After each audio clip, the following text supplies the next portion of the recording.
हरे राम राम राम हरे हरे, हरे कृष्ण कृष्ण कृष्ण हरे हरे.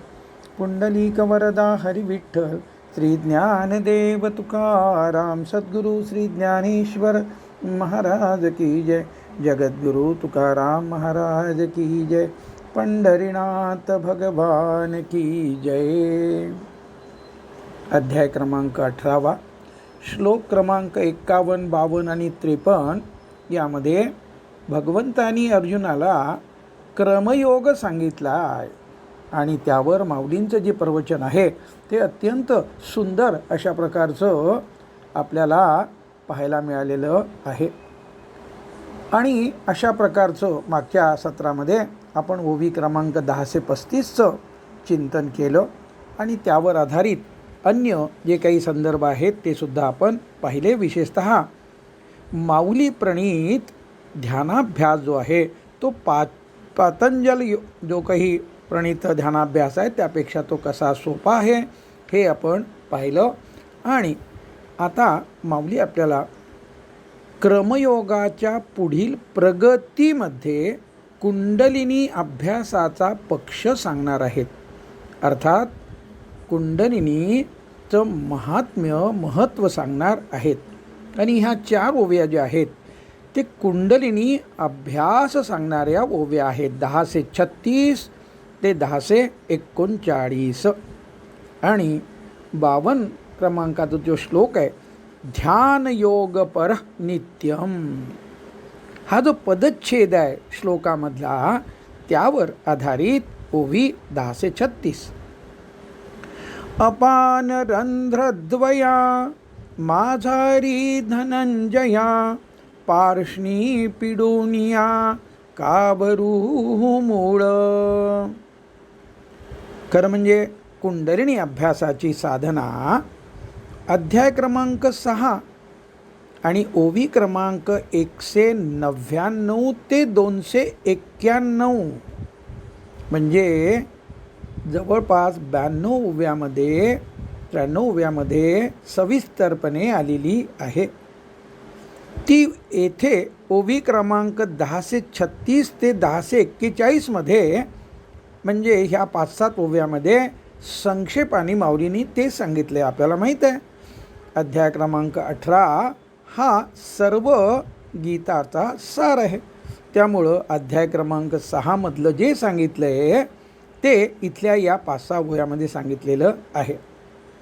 श्लोक क्रमांक 52 मध्ये जो ध्यान योग पर नित्यम म्हटलेलं आहे तेच माऊलींनी कुंडलिनी अभ्यास हा ध्यान योगाचा भाग आहे या अर्थाने येथे संक्षेपाने सांगितलेले आहे असे लक्षात घ्यावे. वज्रासनात बसून गुद व उपस्थ या 2 द्वारामधील जी शिवण आहे तिचा मध्य टाचेने दाबून एवढा अर्थ 10 ते 36 आपण पाहिला. आता पुढचं ओवीमध्ये माऊली काय सांगतात आपण पाहूया. आकुंचुनी अध देवुनी तिन्ही बंध, करुणी एकवद वायू भेदा. 10 ते 37. मूलाधार बंधासाठी गुदद्वार आकुंचन करणे पुरेसे आहे हे या ओवीद्वारे लक्षात घ्यावे. पहा यामध्ये आपण अध्याय क्रमांक 6 आणि ओवी क्रमांक 196 बरं का त्यातलं जे काही चिंतन आपण केलं त्यातलं थोडंसं पाहणार आहोत. माझी अंगुळ एक निगे, तेथ टाचे चेनी उत्तर भागे, नेहेटी जे वरी आंगे पेललेनी. अध्याय क्रमांक 6 ओवी क्रमांक 196 आणि त्यातलं फार थोडासा भाग मी आता वाचणार आहे. या ठिकाणी गौण वज्रासन हा विषय माऊलींनी 194 ते 196 मध्ये सांगितलेला आहे. त्यामधलं आपण ही ओवी वाचली. आता काही चिंतन वाचतो. वज्रासनात बसल्यानंतर शिश्नमुळापासून गुदस्थानापर्यंत 4 बोट लांबीची जी शिवण असते, त्या शिवणेच्या मध्यावर दोन्ही बाजूनी 1.5 बोट सोडून मध्ये जी 1 बोट जागा शिल्लक असते, तेथे दाब येईल अशा रीतीने उजव्या पायाच्या टाचेवर बसावे. या दाबलेल्या ठिकाणी शरीराच्या आत त्वचेपासून सुमारे 1 इंचावर शरीरात मूलाधार चक्र असते. मूलाधार चक्राचा व माकड हाडाचा संबंध नाही. शिवणीच्या मध्यावर दाब आल्याने मूलाधार बंध साधला जातो. मूलाधार बंध वज्रासनात बसून गुदद्वार आकुंचित केल्याने साधता येतो. त्यामुळे एवढे अवघड आसन करून मूलाधार बंध साधण्याऐवजी तो गुदद्वार आकुंचन करून वज्रासनात साधने सद्य परिस्थितीत उत्तम राहणार आहे. गुदाचे आकुंचन करून व मूळबंध, ओडियान बंध, जालंधर बंध असे 3ही बंध देऊन आणि प्राणापानादी निरनिराळे वायू एकत्र करून, माऊलींची 10 ओळीचा आपण पाहिला समजण्याकरता ओवी पुन्हा वाचतो. आकुंचुनी अध देवुनी 3ही बंध, करुणी एकवद वायू भेदा. आता पुढच्या 2 ओवी एकदम वाचणार आहे, 1038 आणि 1039. माऊली आपल्याला या दोन्ही ओव्यामध्ये कुंडलिनी अभ्यास, साधना व अनुभव असं सगळं या 2 ओवीत सांगत आहेत. कुंडलिनी जागवूनी मध्यमा विकासूनी, आधारादि भेदुनी आज्ञावरी. 1038.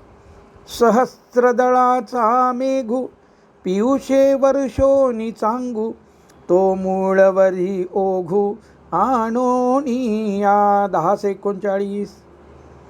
कुंडलिनी शक्ती जागी करून सुषुम्ना नाडीचा विकास करून व आधार चक्रापासून म्हणजे मूलाधार चक्रापासून तो आज्ञाचक्रापर्यंत चक्रांचे भेदन करून ब्रह्मरंध्रातील सहस्त्रदलरूपी मेघाच्या अमृताचा चांगला वर्षाव करून तो अमृताचा प्रवाह मूलाधार चक्रापर्यंत आणून.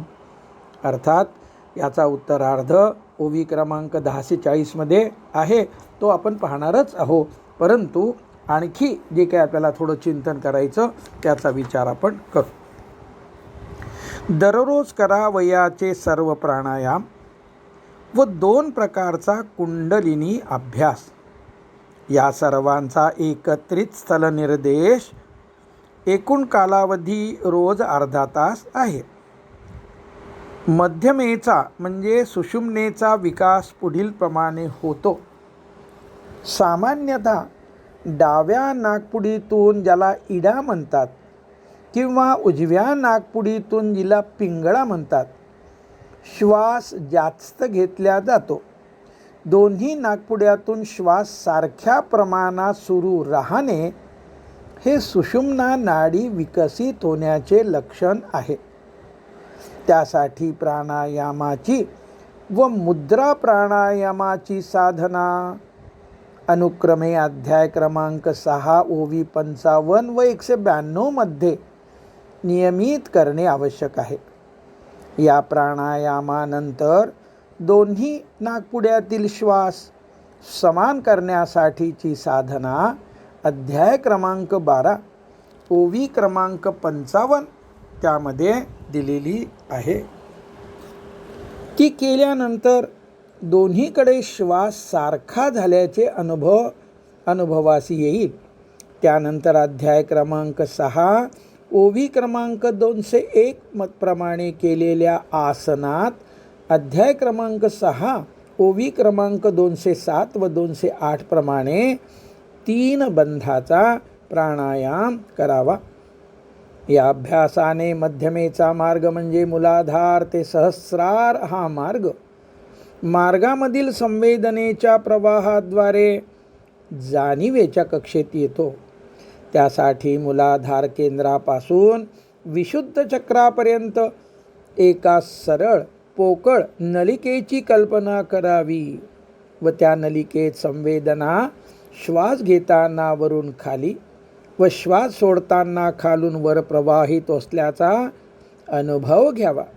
हा अनुभव तडतडीतपणे येऊ लागल्यानंतर पोकळ नलिका कल्पनेने सहस्रार चक्रापर्यंत वाढवावी.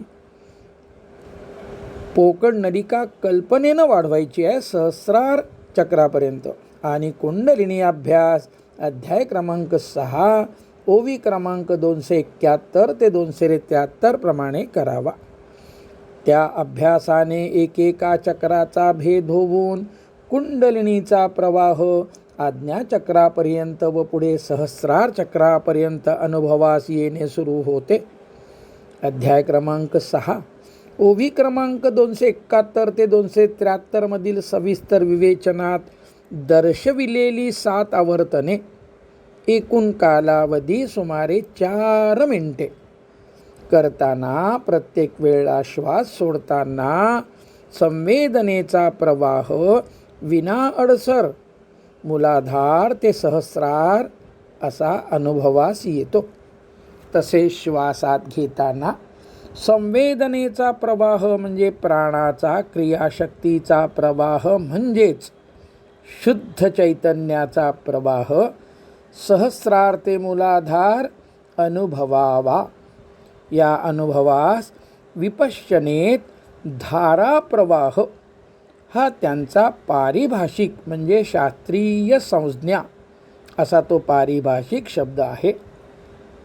या शब्दाशी माऊलींनी ओवी क्रमांक 1049 मध्ये दिलेला मेघांचा वर्षाव व ओघ हा दृष्टांत खूप साधर्म्य दाखवितो.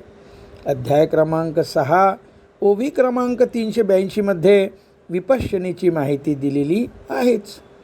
रोज विपश्यनेची साधना करणारे पुष्कळ साधक आहेत. 2-3 शिबिरानंतर बहुतेकांना धारा प्रवाहाचा अनुभव येतो. त्यानंतर अध्याय 12 ओवी 55 मधील 2 मिनिटांची कुंडलिनी साधना करावी. प्राणायामाच्या कुंडलिनी अभ्यासाच्या प्रत्येक प्रकारानंतर शीतली करावी. वरील सर्व प्राणायाम व कुंडलिनी अभ्यासासाठी केवळ अर्धा तास लागतो. या अभ्यासामुळे चैतन्याचा प्रवाह संवेदनेच्या प्रवाहाद्वारे अनुभवास येतो.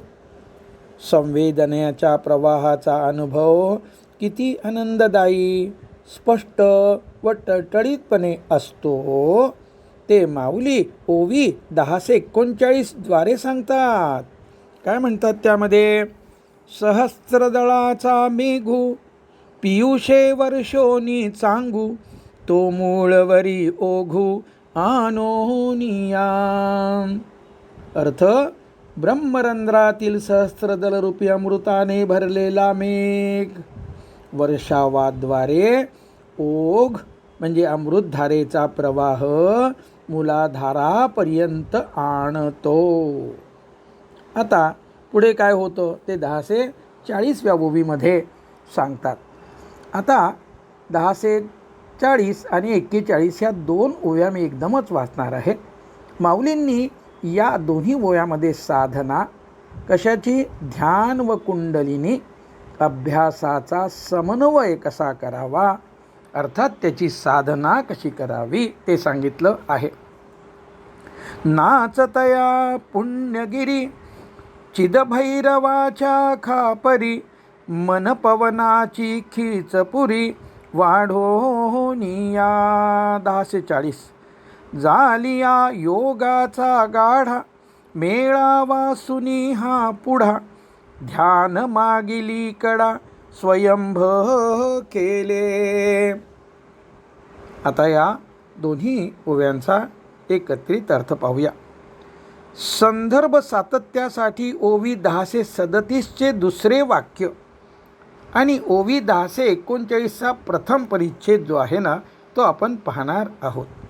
1037ची ओवी त्यातलं दुसरं वाक्य असं आहे की अध्याय 6 आणि ओवी 196 जी आपण आता पाहिली, ज्यामध्ये गुदाचे आकुंचन करून व मूळ बंध, ओडियान बंध, जालंधर बंध असे तिन्ही बंध देऊन प्राणापानादी निरनिराळे वायू एकत्र करून आकंचुनी अध देवनी तिन्ही बंध करुणी एकवद वायुभेदा अशी 1037 क्रमांकची ओवी आहे. आणि 1039ची ओवी आत्ता वाचली. सहस्त्रदळाचा मेघू पियुषे वर्षो निचांगू तो मुळवरी ओघू आणोनिया.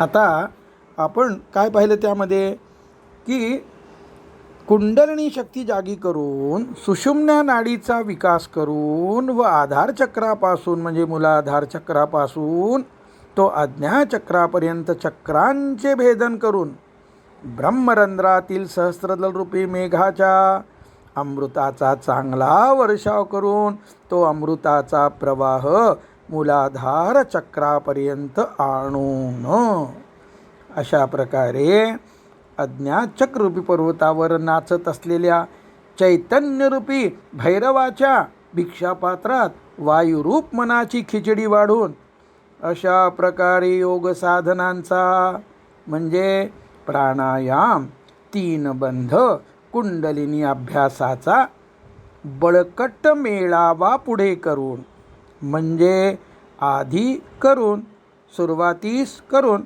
मागील बाजूस म्हणजे तदनंतर किंवा स्वतःच्या ठिकाणी ध्यान सिद्ध करतो, अर्थात समाधी घटित होते. वरील ओवीत सांगितलेला संवेदनेच्या प्रवाहाचा अभ्यास दृढ झाल्यानंतर सहस्रार चक्राच्या ब्रह्मरंध्राच्या किंचित वरपर्यंत संवेदनेचा प्रवाह अनुभवता येतो. आणि त्यासाठी ओवी क्रमांक 6 अध्याय क्रमांक 6 आणि ओवी क्रमांक 305 आपण पाहूया.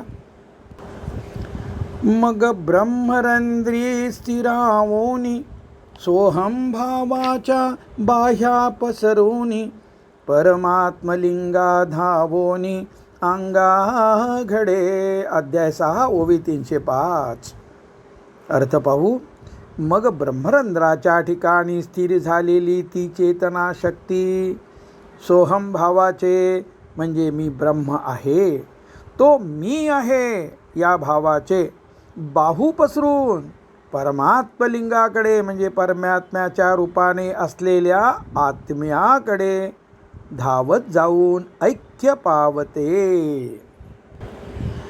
त्याद्वारे व्यष्टी स्तरावरील म्हणजे व्यक्ती स्तरावरील व समष्टी स्तरावरील म्हणजे वैश्विक चैतन्य हे एकच आहेत, एकमेकांचा भाग आहे असे स्पष्टपणे अनुभवास येते. अमृतरूप असलेल्या संवेदना प्रवाहाचा उगम फक्त सहस्त्रदलातच नसून त्याहूनही वर असलेल्या वैश्विक चैतन्य रूप मेघातही असल्याचे जाणवते. चैतन्य म्हणजे वैश्विक व व्यक्तिस्तरावरील एकच असलेले चैतन्य नित्य असते, तसेच ते प्रवाही असते हे लक्षात येण्यासाठी माऊली म्हणतात नाचत असलेले चैतन्य. म्हणूनच चैतन्य प्रवाही संवेदनेद्वारे अनुभवास येते.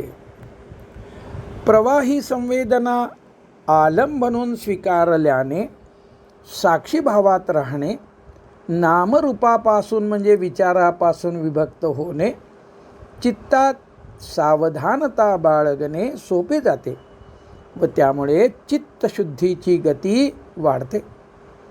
आपण आत्ता पाहिलेली ओवी क्रमांक 1038 आणि 1039 मध्ये अध्याय 6च्या ओवीचे संदर्भ देऊन सांगितलेले प्राणायाम, 3 बंध देणे, कुंडलिनी साधना या समुदायास माऊलींनी प्रस्तुत ओवीत योगाचा बळकट मेळावा असे संबोधले आहे. दररोज या साधना केल्यानंतर लगेच सुखासनात बसून नेहमीप्रमाणे माऊली स्मरण करून ध्यानाभ्यास करावा. किंबहुना आपोआप ध्यान लागते. लगेच ध्यानात बसल्यामुळे प्रवाही संवेदना सुस्पष्टपणे अनुभवास येत असते व हळूहळू प्रवाही संवेदना लयात जाते. त्यामुळे साक्षीभावात राहणे, सजगता जोपासणे सोपे जाते. प्रवाही संवेदनेचा जेव्हा लय होतो त्या लयासोबत मनाचाही लय होतो, अर्थात ध्यान सिद्ध होते, अर्थात समाधी घटित होते. बोलभाषेत सांगावयाचे झाल्यात साधक विचाररहित होतो आणि ध्यान लागते. हा ध्यानाभ्यास हठयोगाचा भाग वाटत असला तरी हठयोगासारखा अवघड नाही. तसेच पातंजल योगातील समाधी अभ्यासापेक्षा वेगळा असून माऊलींना अभिप्रेत असलेला ध्यानाभ्यास आहे. अवश्य अनुभव घेण्यासारखा आहे, सोपाही आहे. संवेदना प्रवाह विपश्यना करणाऱ्या साधकांना तसेच प्राणिक हिलिंग संप्रदायाच्या ट्विन हार्ट मेडिटेशन करणाऱ्या साधकांना अनुभवणे अजून सोपे आहे. ध्यानाभिमुख कुंडलिनी साधना जी पूर्वी अध्याय 6 ओवी क्रमांक 298 ते 311 द्वारे माऊलींनी सांगितली आहे, ती या 2 ओव्या संक्षेपाने सांगितलेली आहे. पुढचं चिंतन आपल्याला क्रमयोग म्हणजेच राजयोग, साधनेचे संक्षेपाने स्वरूप यावर चिंतन करायचं आहे. ध्यानाभ्यासाच्या वेळी डोळे बंद असताना जी चित्ताची शुद्धता, सावधानता व प्रसन्नता, बुद्धीची स्थिरता, संपूर्ण साक्षीभाव व मनाच्या शब्दरहिततेद्वारे आत्म्याचा अनुभव प्राप्त होत असतो, तोच अनुभव जागृत अवस्थेत क्षण प्रतिक्षण प्रवाही रूपाने अनुभवणे याला राजयोग म्हणतात. क्रमयोगालाच पुढे ओवी क्रमांक 1047 मध्ये राजयोग म्हटले आहे. वेगळ्या शब्दात सांगावयाचे तर राजयोग म्हणजे बोधात जगणे, जागृत झालेला बोध धारण करीत राहून जगणे. सध्याची जागृतावस्था मी व माझे याद्वारे आहे. मी आणि माझे सोडून दिल्यानंतरच्या जागृतीस भ्रांतिरहित संपूर्ण जागृती म्हणता येईल. शुद्ध बोध स्वरूप आत्मा आणि अनात्म असलेले व्यावहारिक जगत या दोघांचा व त्यांच्यातील भिन्नत्वाचा सतत अनुभव घेत जगणे म्हणजे राजयोग. यावरून राजयोगाच्या साधनाभ्यासास प्राणायाम, कुंडलिनी अभ्यास, ध्यानाभ्यास याद्वारे प्राप्त होणाऱ्या अनुभवाची जोड देणे आवश्यक असल्याचे लक्षात घ्यावे. आत्म्याची प्रतीती येत नसताना जगताची जगत सत्य असल्याची जी प्रतीती येत असते ती मिथ्या आहे. आत्म्याच्या प्रतीतीसोबत त्याच जगताची जी प्रतीती येत असते ती प्रतीती सत्य आहे. जगत म्हणजे दृश्य तेच आहे, जगत तेच राहते, फक्त प्रतीती बदलते. राजयोगाच्या प्रॅक्टिससाठी ध्यानाभ्यासाची आवश्यकता कशी आहे त्यावर आपण थोडंसं व्यावहारिक चिंतनसुद्धा करूया. कॉलेजमध्ये विज्ञान समजा BSc शिकताना वर्गात अभ्यास व प्रयोगशाळेत अनुभव, इंजिनिअरिंग शिकताना वर्गात अभ्यास व लॅब किंवा वर्कशॉपमध्ये प्रॅक्टिकल्स ज्याला अनुभव घेणे म्हणायचं, वैद्यकीय शिक्षणात वर्गात अभ्यास आणि हॉस्पिटलमध्ये अनुभव असा प्रकार असतो. सर्वच अभ्यासक्रमात विषयानुरूप लॅब म्हणजे लॅबॉरेटरी असतात व विषयानुरूप तेथे अध्यापक असतात जे प्रयोग करवून घेतात. त्याप्रमाणे आध्यात्मिक शास्त्राचे वाचन व श्रवण हा आत्मज्ञानाचा अभ्यास आणि ध्यानाभ्यासाने आत्मज्ञानाची अनुभूती प्राप्त करणे, अनुभव घेणे अशी प्रगती साधावी. विद्यार्थी म्हणून वैद्यकीय शिक्षण वर्गात घेतो. कॉलेजशी संलग्न असलेल्या त्या लॅब किंवा हॉस्पिटलमध्ये अनुभव घेतो व पदवी मिळाल्यानंतर म्हणजे डॉक्टर झाल्यानंतर बाहेर जगामध्ये येऊन जे करतो त्याला सर्वांच्या माहितीतला शब्द आहे तो म्हणजे प्रॅक्टिस करतो. याच पद्धतीने वकिलीचे शिक्षण घेऊन मोठ्या वकिलाकडे अनुभव घेऊन प्रॅक्टिस सुरू करतो. मुलगी स्वयंपाकाचे धडे आईकडे घेऊन तिच्यासोबत स्वयंपाकाचा अनुभव घेऊन सासरी स्वयंपाक करणे सुरू करते. लक्षात घ्या, सुरुवातीचे शिक्षण व त्याला जोडूनचा नियंत्रित परिस्थितीतील अनुभव या दोघांचे प्रयोजनच मुळी व्यावहारिक जगतात कर्म करून यश मिळविणे हे आहे. त्याच पद्धतीने वाचन श्रवणाद्वारे महावाक्याद्वारे आत्म्याचे शब्दज्ञान मिळवावयाचे. ध्यानाद्वारे बंद डोळ्याने ते ज्ञान अनुभवावयाचे. ते ज्ञान बंद डोळ्याने अनुभवाच्या कसोटीला पूर्ण उतरल्यानंतर त्या ज्ञानाची उघड्या डोळ्याने जगात प्रॅक्टिस करावयाची. त्या प्रॅक्टिसला राजयोग म्हणतात. डॉक्टरने शिकवताना कॉलेजच्या हॉस्पिटलमध्ये अनुभव न घेता त्याला बाहेरच्या जगात प्रॅक्टिस करणे जसे शक्य नाही, त्याप्रमाणे ध्यानाद्वारे अनुभव न घेता राजयोगाची क्रमयोगाची साधना करणे शक्य नाही. राजयोगाद्वारे अर्थात क्रमयोगाद्वारे जी जीवनमुक्तावस्था स्वरूपावस्था प्राप्त करून घ्यावयाची आहे ती ध्यानावस्थेतील स्वस्वरूपानुभूतीच्या म्हणजे चिदाकाशाच्या अनुभूतीशिवाय प्राप्त होणे अशक्य आहे. ही वस्तुस्थिती पुढील ओव्यावरून स्पष्ट होते. आजच्या जगात आध्यात्मिक श्रद्धेला अंधश्रद्धा म्हटले जाते.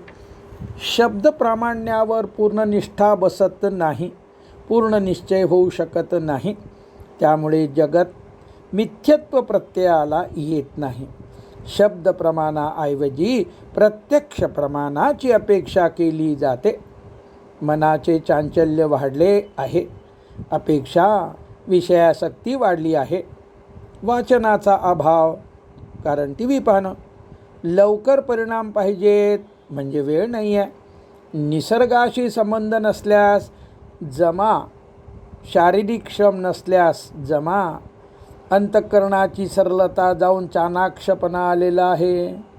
या सर्व बाबीमुळे सांप्रतच्या मुमुक्षु जिज्ञासूंची, मग त्यांचे वय काहीही असो, स्वतःच्या मनाची सध्याची घडण आत्मानुभूती प्राप्तीपासून दूर दूर नेणारी अशी झालेली आहे. हे सत्य लक्षात घेऊन अशा विरोधातल्या परिस्थितीतही आत्मानुभूती मिळवावयाची आहे असे साधकांनी लक्षात घ्यावे. सांप्रतच्या गुरुवर्यांनी हे लक्षात घेणे गरजेचे आहे. या सर्व बाबी विचारात घेता ध्यानाभ्यासाला आता पर्याय राहिलेला नाही हे सुज्ञांनी लक्षात घ्यावे. ध्यानाभ्यास परिपक्व झाला व जागृतावस्थेत क्रमयोगाच्या प्रॅक्टिसद्वारे अहम ब्रह्मास्मी या महावाक्यातील ज्ञानाची अपरोक्षानुभूती प्राप्त झाली, अर्थात आत्मानुभूती मिळाली. आत्म्याचा अलौकिक आत्यंतिक आनंद अनुभवास आला की समष्टी स्तरावरील सर्व अनुभव येण्याचा मार्ग मोकळा होतो.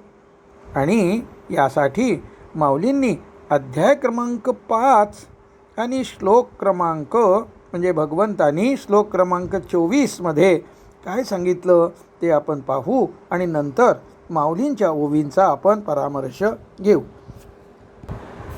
स्पष्ट व पूर्ण आत्मानुभूती सांगणारा अध्याय क्रमांक 5 श्लोक क्रमांक 24.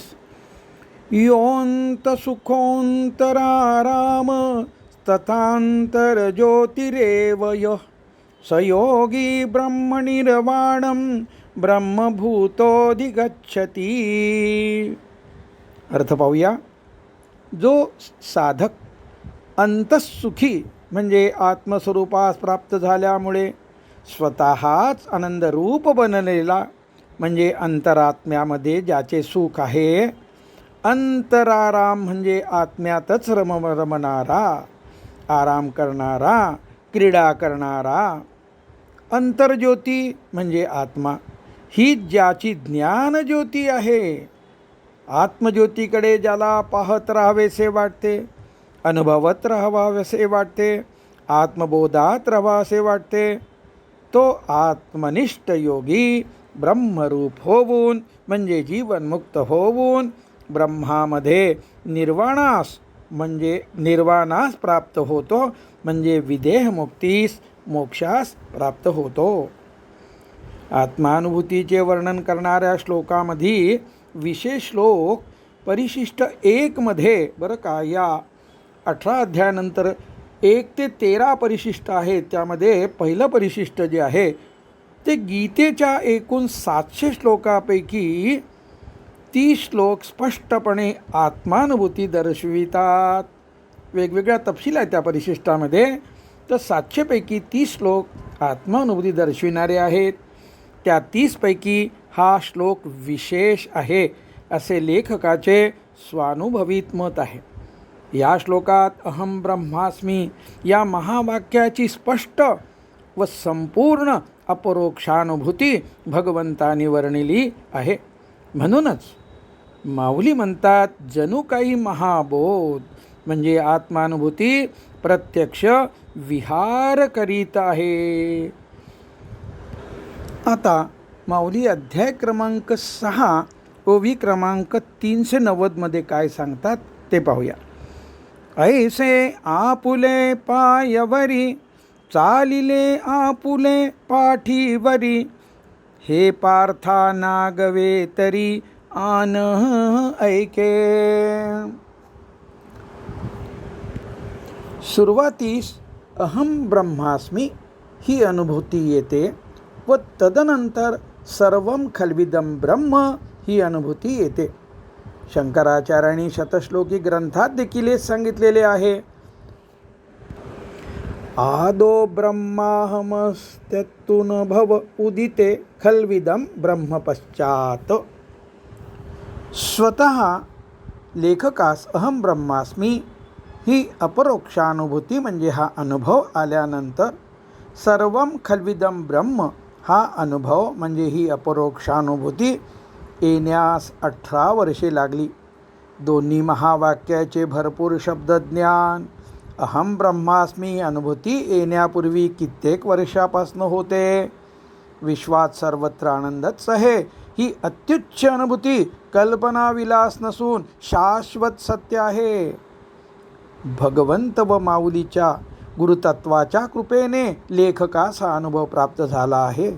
हे नमूद करण्याचा उद्देश आध्यात्मिक वाटचालीत मुमुक्षूची निष्ठा बळकट व्हावी एवढाच आहे. आत्मानुभूती प्राप्त झाल्यानंतर समष्टीतरावरील अनुभूती प्राप्त होण्यासाठी लेखकास जो 18 वर्षाचा प्रदीर्घ कालावधी लागला तो इतर साधकांना लागू नये. तसेच आत्मानुभूती लवकर प्राप्त व्हावी या उद्देशाने प्रस्तुत ग्रंथाची रचना व विशेषतः क्रमयोग अर्थात राजयोगाचे विवेचन माऊली प्रसाद प्रगटनाद्वारे झालेले आहे. पुंडलिक वरदा हरि विठ्ठल श्री ज्ञानदेव तुकाराम सद्गुरु श्री ज्ञानेश्वर महाराज की जय। जगद्गुरु तुकाराम महाराज की जय। पंढरीनाथ भगवान की जय। विठ्ठल विठ्ठल विठ्ठल विठ्ठल विठ्ठल। पुंडलिक वरदा हरि विठ्ठल श्री ज्ञानदेव तुकाराम सद्गुरु श्री ज्ञानेश्वर महाराज की जय। जगद्गुरु तुकाराम महाराज की जय। पंढरीनाथ भगवान की जय। आता 20 मिनिटाचं ध्यान आणि त्यासाठी सिद्ध मंत्र माझी माऊली।